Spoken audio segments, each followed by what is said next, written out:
बात करते हैं बॉडी सेंटर्ड क्यूबिक क्रिस्टल की यानी कि बीसीसी लैटिस की। बीसीसी लैटिस में जेड की वैल्यू 2 होती है। ए का रिलेशन क्या होता है रेडियस के साथ 4r/√3 होता है।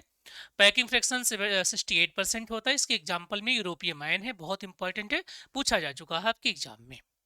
सबसे पहले मान लीजिए मैंने इस पार्टिकल को लिया, तो इस पार्टिकल के सबसे नजदीकी पार्टिकल कौन से होंगे, इस वन से सबसे नजदीक कौन सा होगा, ये आपको देखना होता है।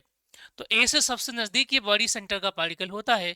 एक क्यूब से एक इस कॉर्नर से 8 क्यूब जुड़े होते हैं, तो आठों के बॉडी सेंटर पे आएगा पार्टिकल, √3a/2 पर 8 हो जाएगा। इसके बाद जो दूसरा पार्टिकल होता है वो कौन सा पार्टिकल होता है, वो होता है क्या, वो होता है हमारा, जिसको हमें देखना होता है ए दूरी पर होता है। तो ए दूरी पर कितना हो जाएंगे, 6 हो जाएंगे। हमेशा ए पर 6 होते हैं, तो ये आपके 6 हो गए हैं। तीसरा जो कोऑर्डिनेशन नंबर है, मतलब तीसरा जो पड़ोसी है, वो √2a पर है, ये फेस डायगोनल के अलॉन्ग होगा। फेस डायगोनल में हमेशा 12 होते हैं, ये फिक्स हो गया, आप लोगों को याद भी हो गया होगा। सबसे इंपॉर्टेंट है नेक्स्ट थर्ड।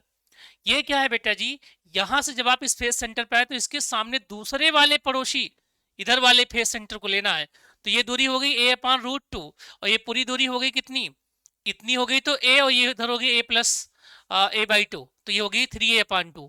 तो 3a/2 ये वाली दूरी है और ये √2 है, तो यहाँ पे हम पाइथागोरस थ्योरम लगाएंगे, तो √11a/2 आएगा। और ऐसे कितने बनेंगे, 24 बनेंगे। और नेक्स्ट 4 कौन सा हो जाएगा, √3a पर हो जाएगा 8। तो ये बीसीसी यूनिट सेल में कोऑर्डिनेशन नंबर हमने निकाला हुआ है।